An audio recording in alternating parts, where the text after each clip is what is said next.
wabarakatuh. Alhamdulillah Rabbil Alamin. Assalatu ala asyrafil anbiya wa mursalin Sayyidina Muhammadin wa ala alihi wa sahbihi ajmain.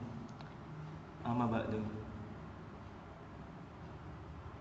Puji dan syukur selalu kita panjatkan kepada Allah Subhanahu wa taala karena telah memberi sebaik-baiknya nikmat berupa iman dan Islam,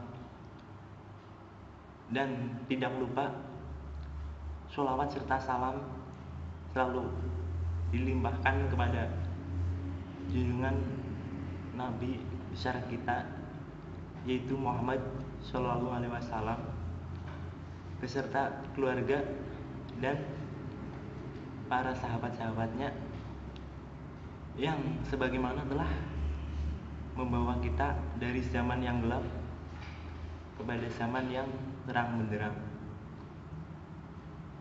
Perkenalkan, nama saya Agus Setiawan.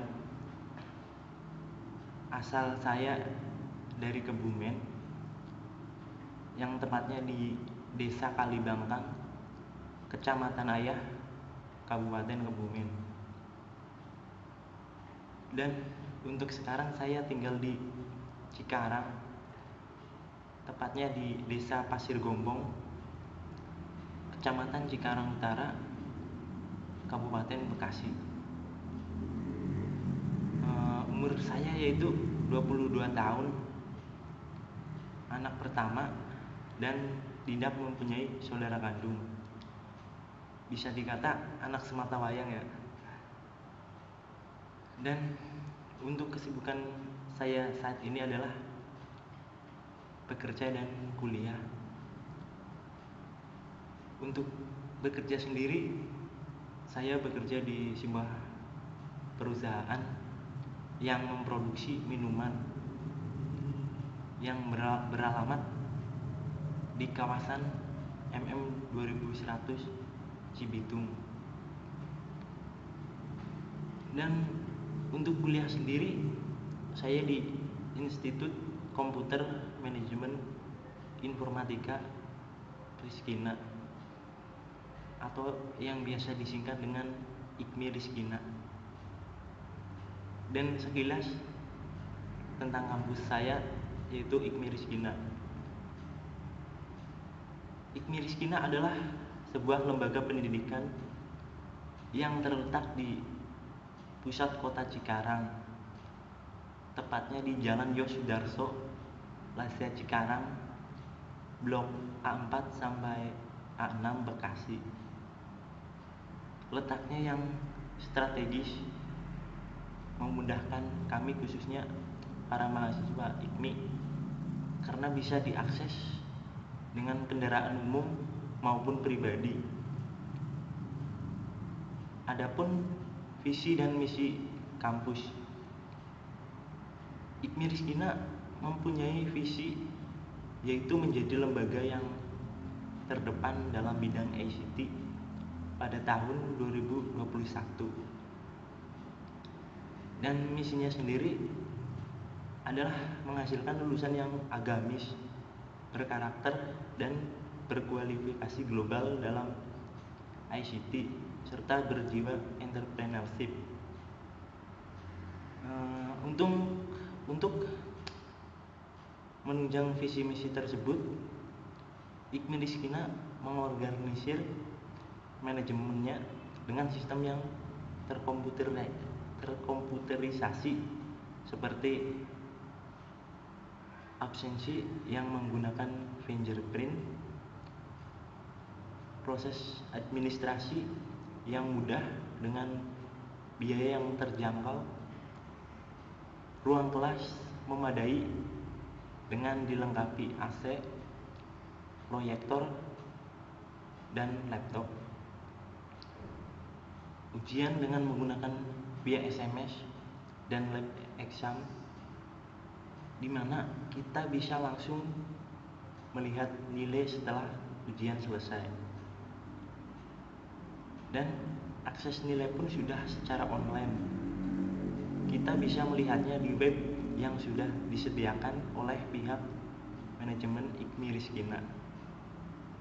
Apabila kita tidak bisa mengikuti pembelajaran, pihak IKMI menyediakan akses izin melalui SMS tanpa harus menulis surat, dan free hotspot 24 jam untuk mempermudah mahasiswa dalam belajar maupun mencari materi untuk tugas dan sebagainya. Dan dalam menciptakan mahasiswa yang agamis, IKMI Rizkina sendiri mempunyai organisasi LDK, yaitu yang kepanjangannya Lembaga Dakwah Kampus IKMI Rizkina. IKMI Rizkina sendiri adalah sebuah lembaga pertama di Bekasi yang bekerja sama dengan perusahaan raksasa dunia, yaitu Microsoft dan Autodesk, melalui sertifikat sehingga lulusan IKMI mendapat ijazah D3 terakreditasi dan sertifikat internasional dari Microsoft ataupun Autodesk tersebut, untuk menghasilkan lulusan yang siap bersaing dalam globalisasi tenaga kerja kedepannya dengan kompetensi internasional. Kemudian untuk jam perkuliahan di IKMI Rizkina sangat memudahkan para pekerja, khususnya seperti saya. Manajemen IKMI Rizkina membagi waktu perkuliahan menjadi 2, yaitu ada reguler dan eksekutif. Untuk reguler perkuliahannya dari hari Senin sampai dengan hari Kamis. Kelas reguler sendiri dibagi menjadi 2, yaitu kelas pagi dan kelas malam. Kelas pagi yang dimulai dari jam 8.30 sampai dengan jam 11.30. Untuk kelas malam yang dimulai dari jam 18.30 sampai dengan jam 21.30. Misalkan nih, mahasiswa yang bekerja di pagi hari sampai dengan sore hari bisa masuk jam perkuliahan reguler malam.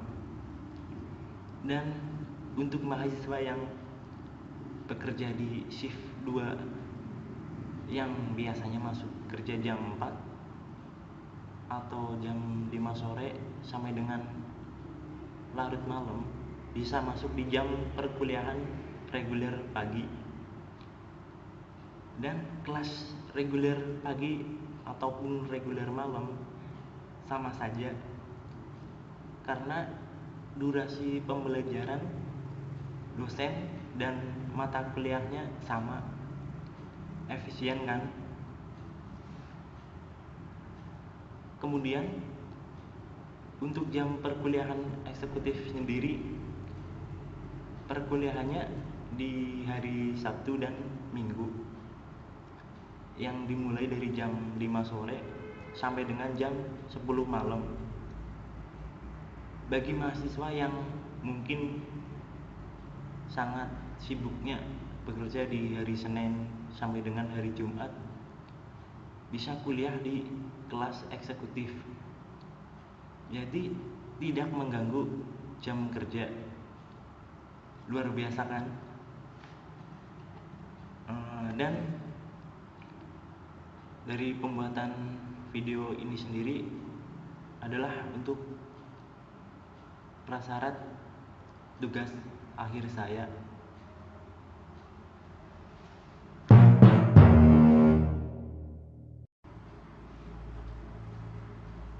Dan saya akan menjelaskan atau membahas tentang akhlak Islam. Kata akhlak berasal dari bahasa Arab, yaitu merupakan jamak dari huluk. Huluk adalah ibarat dari kelakuan manusia yang membedakan baik dan buruk, lalu disenangi dan dipilih yang baik untuk dipraktekkan dalam perbuatan, sedang yang buruk dibenci dan dihilangkan. Dalam ilmu akhlak, objek ilmu akhlak yang dipelajari adalah perilaku manusia dan penetapan nilai perilaku sebagai baik atau buruk. Dasar atau alat pengukur yang menyatakan baik buruknya sifat perilaku seseorang itu adalah Al-Quran dan As-Sunnah Nabi SAW. Apa yang baik menurut Al-Quran dan As-Sunnah, itulah yang baik untuk dijadikan pegangan dalam kehidupan sehari-hari. Sebaliknya, apa yang buruk menurut Al-Quran dan As-Sunnah, itulah yang tidak baik dan harus dijauhi. Eksistensi akhlak yang baik sangat berpengaruh bagi kelangsungan umat muslim. Mempelajari ilmu akhlak bertujuan sebagai pedoman ataupun penerang bagi kaum manusia dalam mengetahui perbuatan yang baik atau yang buruk. Akhlak tidak bisa menjadikan manusia baik atau buruk. Kedudukan akhlak adalah sebagai dokter untuk pasien. Pasien bisa saja tidak mendengarkan informasi yang diberikan dokter tentang kesehatannya. Hal ini mengibaratkan bahwa hidup tanpa petunjuk akhlak yang baik maka akan mengalami kerugian yang mendalam. Jika petunjuk atau petuah dari dokter diikuti dengan baik, maka hal ini akan mendorong kita supaya membentuk hidup yang menghasilkan kebaikan dan kesempurnaan. Perbuatan baik membutuhkan pembiasaan setiap hari. Berusaha melakukan perbuatan yang baik dan berusaha menjauhi perbuatan yang buruk. Perbuatan yang baik akan banyak halangannya. Berbekal akhlak yang mulia, seorang mukmin akan semakin teruji dan menjadi insan yang terpuji. Akhlak merupakan tiang yang menopang hubungan yang baik antara hamba dengan Allah Subhanahu wa taala atau hablum minallah, dan antara sesama umat atau hablum minannas. Akhlak yang baik akan hadir pada diri manusia dengan proses yang panjang, yaitu melalui pendidikan akhlak. Banyak kalangan di dunia ini menawarkan pendidikan akhlak yang mereka yakini kebaikannya, tetapi tidak semua dari pendidikan tersebut mempunyai kaidah yang benar dalam Islam. Hal tersebut dikarenakan pengetahuan yang terbatas dari pemikiran manusia itu. Sementara pendidikan akhlak yang dibawa oleh Islam merupakan sesuatu yang benar dan tidak ada kekurangannya. Pendidikan akhlak yang ditawarkan Islam berasal langsung dari Allah Subhanahu wa taala yang disampaikan kepada Nabi Muhammad SAW melalui malaikat Jibril dengan Al-Quran dan As-Sunnah kepada umat Rasulullah. Rasulullah Shallallahu Alaihi Wasallam sebagai teladan yang paling baik memberikan pengetahuan akhlak kepada para keluarga dan para sahabat beliau, sehingga orang-orang yang dekat dengan Rasulullah mampu memiliki akhlak yang tinggi di hadapan umat lain dan akhlak mulia di hadapan Allah. Sebagai umat Islam yang baik dan beriman kepada Allah, setiap langkah kita sebaiknya merupakan implementasi dari keteladanan akhlak luhur yang dimiliki Rasulullah. Pandangan bahwa kehidupan dengan landasan akhlak adalah sesuatu yang kuno dan ketinggalan zaman serta jauh dari kemodernan harus kita hapuskan dari pemikiran kita. Kemunduran moral yang terjadi di seluruh penghujung dunia seharusnya menjadi keprihatinan sendiri bagi seluruh umat. Semestinya manusia sadar dan kembali kepada fitrahnya sebagai manusia yang diciptakan Allah dengan akhlak yang mulia. Orang yang paling sempurna keimanannya adalah orang yang baik akhlaknya. Akhlak Islam yang mulia ini akan membawa umat untuk selamat hidupnya di dunia dan akhirat. Pengertian akhlak Islam.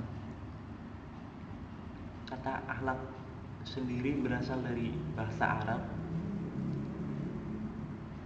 yang jamaknya akhlak. Menurut bahasa, akhlak adalah peragai tabiat dan agama. Kata tersebut mengandung segi-segi persesuaian dengan perkataan hak yang berarti kejadian serta erat hubungannya dengan kata holik yang berarti pencipta dan makhluk yang berarti yang diciptakan. Huluk adalah ibarat dari kelakuan manusia yang membedakan baik dan buruk, lalu disenangi dan dipilih yang baik untuk dipraktekkan dalam perbuatan, sedang yang buruk dibenci dan dihilangkan. Terkadang definisi akhlak atau moral sebagaimana disebutkan atas dalam batas-batas tertentu berbaur dengan definisi kepribadian. Hanya saja perbedaan yang pokok antara keduanya sebagai berikut. Moral lebih terarah pada kehendak dan diwarnai dengan nilai-nilai. Kepribadian mencakup pengaruh fenomena sosial bagi tingkah laku. Demikian para pakar ilmu-ilmu sosial mendefinisikan akhlak atau moral. Ada sebuah definisi ringkas yang bagus tentang akhlak atau moral dalam kamus Lalande, yaitu moral mempunyai 4 makna sebagai berikut. Yang pertama, moral adalah sekumpulan kaidah bagi perilaku yang diterima dalam satu zaman atau oleh sekelompok, buruk atau rendah. Yang kedua, moral adalah sekumpulan kaidah bagi perilaku yang dianggap baik berdasarkan kelayakan, bukannya berdasarkan syarat. Yang ketiga, moral adalah teori akal tentang kebaikan dan keburukan. Ini menurut filsafat. Dan yang keempat, tujuan-tujuan kehidupan yang mempunyai warna humanisme yang kental, yang tercipta dengan adanya hubungan-hubungan sosial. Baik dan buruk akhlak manusia sangat tergantung pada tata nilai yang dijadikan pijakannya. Abul Ala al-Maududi membagi sistem moralitas menjadi 2. Yang pertama, sistem moral yang berdasar kepada kepercayaan Tuhan dan kehidupan setelah mati. Dan yang kedua, sistem moral yang tidak mempercayai Tuhan dan timbul dari sumber-sumber sekuler. Perbuatan akhlak adalah perbuatan yang telah tertanam kuat dalam jiwa seseorang, sehingga setelah menjadi kepribadiannya. Jika kita mengatakan bahwa si A misalnya sebagai orang yang berakhlak dermawan, maka sikap dermawan tersebut telah mendarah daging kapan dan dimanapun sikapnya itu dibawanya, sehingga menjadi identitas yang membedakan dirinya dengan orang lain. Jika si A tersebut kadang-kadang dermawan dan kadang-kadang bakhil, maka si A tersebut belum dapat dikatakan sebagai seorang yang dermawan. Demikian juga jika kepada si B kita mengatakan bahwa ia termasuk orang yang taat beribadah, maka sikap taat beribadah tersebut telah dilakukannya dimanapun ia berada. Manfaat mempelajari ilmu akhlak. Dengan mempelajari ilmu akhlak, diharapkan setiap muslim mampu mengaplikasikan ajaran-ajaran terpuji yang bersumber dari Al-Quran dan Al-Hadis.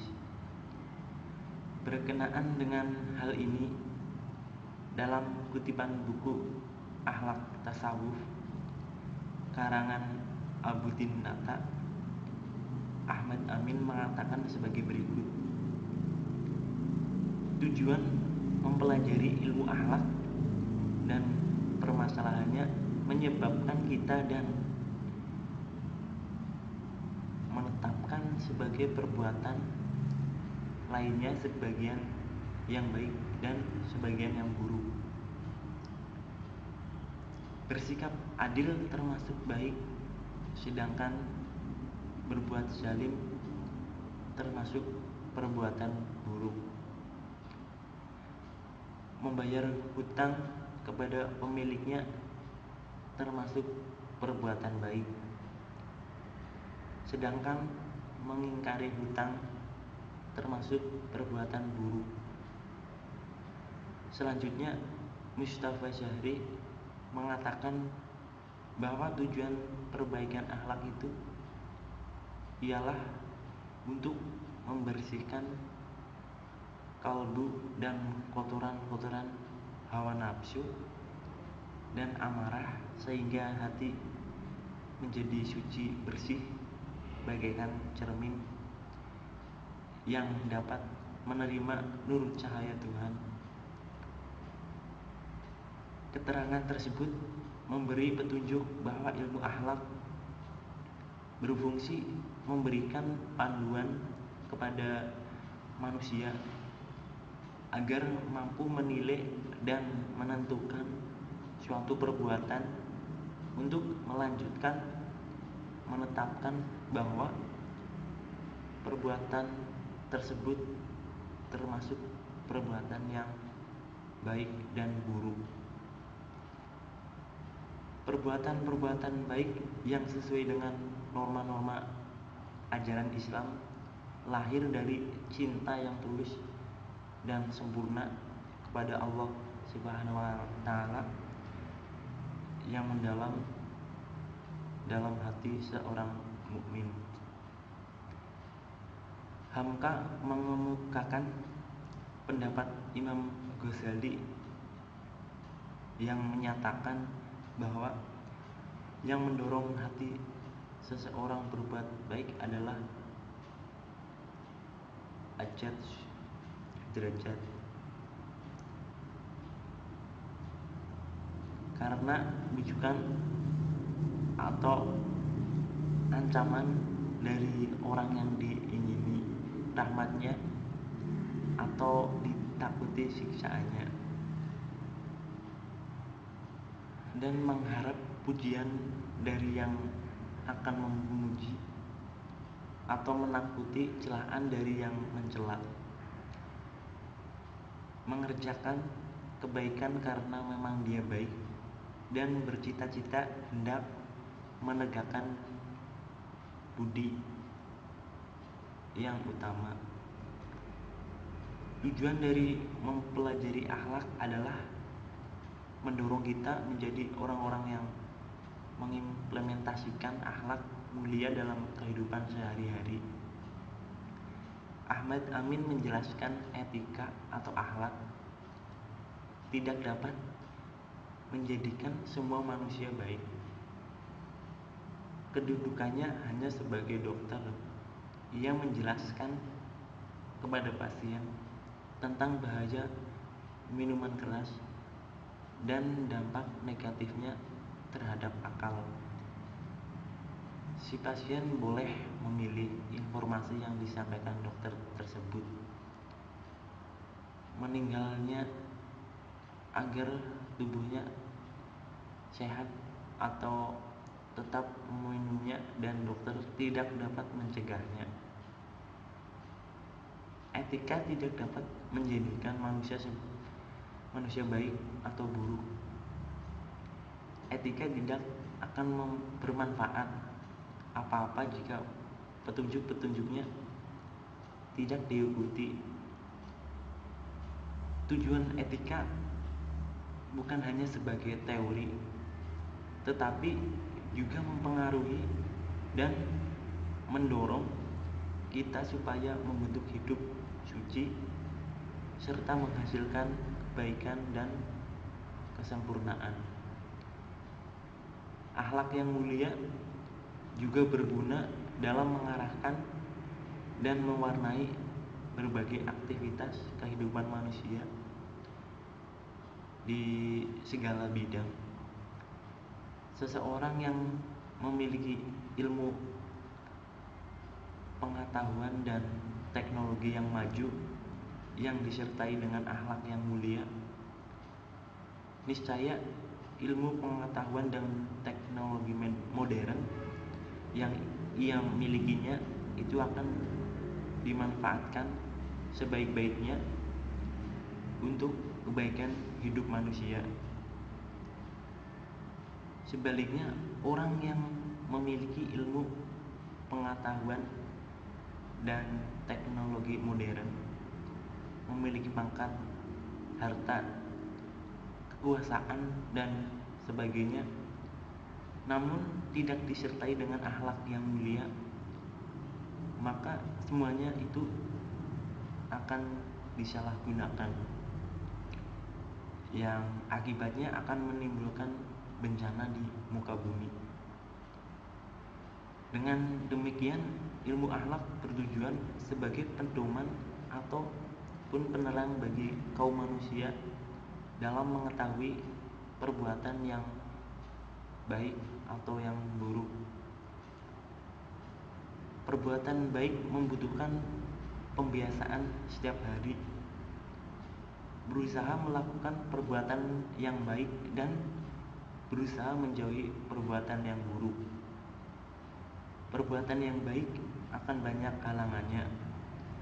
Berbekal akhlak yang mulia, seorang mukmin akan semakin teruji dan menjadi insan yang terpuji. Akhlak merupakan bekal diri yang membawa kebaikan dan keberuntungan bagi mereka yang mengerjakannya. Akhlak yang ditawarkan Islam berdasar pada nilai-nilai Al-Quran dan Al-Hadis dalam pelaksanaannya. Akhlak Islam perlu dijabarkan oleh pemikiran-pemikiran manusia melalui usaha ijtihad. Dengan akhlak Islam, manusia diharapkan dapat menempuh jalan yang baik, jalan yang sesuai dengan ajaran-ajaran Islam. Pandangan akal tentang kebaikan dan keburukan memiliki akhlak Islam, manusia akan dapat membersihkan batin yang membawanya melakukan perilaku terpuji. Dengan perilaku terpuji akan melahirkan keadaan antar umat menjadi harmonis, damai, serta sejahtera lahir dan batin, sehingga setiap aktivitas akan dilakukan karena untuk mendapatkan kerahmatan Allah yang akan membawa insan mencapai kebahagiaan hidup di dunia dan di akhirat. Dapat dikatakan bahwa akhlak Islam bertujuan memberikan pedoman atau penerangan bagi manusia untuk mengetahui perbuatan yang baik dan buruk. Terhadap perbuatan yang baik, ia berusaha melakukannya dan ilaika ilahal khalqi arfa'u raghbati wa in kuntu ya dhal manni wal judi mujrima falamma qasa qalbi wa daqat madanibi ja'altu raja minni لعفوك سلما فما زلت ذاك عن الذنب لم تزل. إخواني في الله، إن لله على العباد نعما عظيمة ومننا جليلة كريمة، وقد كان من أجلها وأعظمها على الإطلاق هذا الكتاب المبين والصراط المستبين الذي أخرج الله به العباد من الظلمات إلى النور، فأنار به القلوب وشرح به الصدور، فانتقلت تلك النفوس المؤمنة من جحيم الهوى والشرور وأليم العذاب والغرور. ومن هذه المواعظ موعظة ختم الله عز وجل بها مواعظ القرآن. ومن هذه المواعظ آية كريمة كانت هي آخر الوصايا لرسول الله صلى الله عليه وسلم، آية ختم الله عز وجل بها مواعظ القرآن وقرع بها القلوب فذكرها بالوقوف بين يدي الواحد الديان. آية ما عاش النبي صلى الله عليه وسلم بعدها إلا أياما قليلة، كانت هي آخر الآيات، جاءت بعد 280 آية من الزهراء الأولى، تذكر العباد بيوم مشهود ولقاء موعود لا يغني فيه والد ولا مولود. اشتملت على موعظتين ومشهدين عظيمين. أما المشهد الأول فاتقوا يوما ترجعون فيه إلى الله، وأما المشهد الثاني ثم توفى كل نفس ما كسبت وهم لا يظلمون. أما المشهد الأول تذكرنا بيوم طالما نسيناه وموقف حق آمنا به وصدقناه. ذكرنا بيوم هو آخر الأيام، وذكرنا بيوم هو إما عذاب أو مسك للختام. ذكرنا باليوم الآخر الذي تغص فيه الحناجر، فلا يوم بعده ولا يوم مثله، إنه اليوم العظيم والموقف الجليل بين يدي العظيم الكريم. واتقوا يوما ترجعون فيه إلى الله هي الآية التي أقضت مضاجع الصالحين، فكانوا قليلا من الليل ما يهجعون. فيا لله من أجساد إذا آوت إلى فراشها تذكرت يوم لقاء ربها فقامت تتقلب بين يديه تناديه وتناديه، تسأله الرحمة إذا حلت بناديه. واتقوا يوما ترجعون فيه إلى الله، هذا اليوم العظيم الذي كتب الله عز وجل على كل صغير وكبير وكل جليل وحقير أن يقاد إليه عزيزا أو ذليلا، كريما أو مهانا. كتب الله عز وجل علينا أن نصير إلى ذلك اليوم المشهود واللقاء الموعود.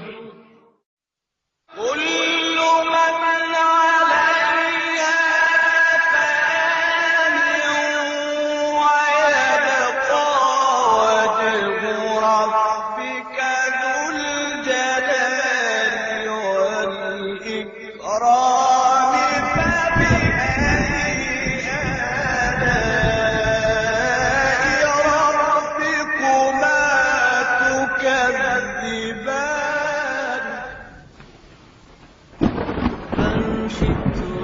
ولكن قبل ذلك اليوم وقبل ذلك المشهد العظيم لحظة ينتقل الإنسان فيها من دار الغرور إلى دار الشرور أو دار السرور، لحظة من اللحظات التي يكتب فيها للعبد أنه منتقل إلى ذلك اليوم. تلك اللحظة التي يلقي الإنسان فيها آخر النظرات على الأبناء والبنات والإخوان والأخوات، يلقي فيها آخر النظرات على هذه الدنيا، وتبدو على وجهه معالم السكرات، وتخرج من صميم قلبه الآهات والزفرات. إنها اللحظة التي يؤمن فيها الكافر ويوقن فيها الفاجر. إنها اللحظة التي يعرف الإنسان فيها حقارة الدنيا. إنها اللحظة التي يحس الإنسان فيها أنه فرط كثيرا في جنب الله. إنها اللحظة التي يحس الإنسان فيها بالحسرة والألم على كل لحظة فرط فيها في جنب الله. يناديه رباه رباه ارجعوني لعلي أعمل صالحا فيما تركت. إنها اللحظة الحاسمة والساعة القاصمة التي يدعو فيها رسول الله، أعني ملك الموت، لكي ينادي: فيا ليت شعري هل ينادى نداء النعيم أو نداء الجحيم؟ ألا ليت شعري هل يقال يا أيتها النفس المطمئنة ارجعي إلى ربك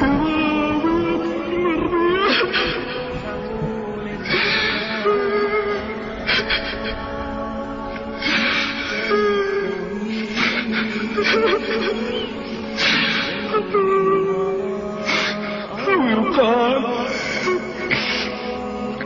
يا أيتها النفس الخبيثة اخرجي إلى سخط من الله.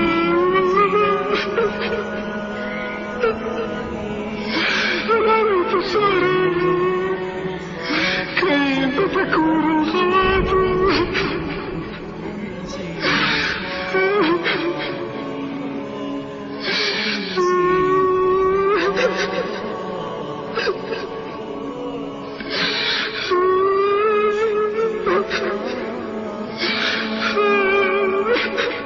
لا ليت شعري من تلك الساعة التي قفت مفاجأ الصالحين فلا يتوفر مع الأبرار.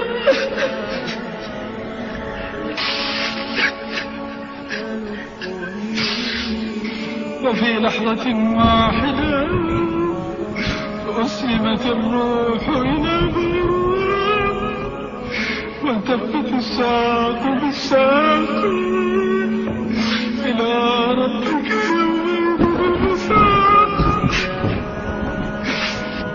هناك يحس العبد بدار غريبة ومنازل رهيبة عجيبة، فلا إله إلا الله في لحظة واحدة من دار الهوان إلى دار النعيم المقيم. فلا إله إلا الله في لحظة واحدة من ضيق الدنيا إلى سعة الآخرة، وفي لحظة واحدة من جوار الأشرار إلى جوار الواحد القهار.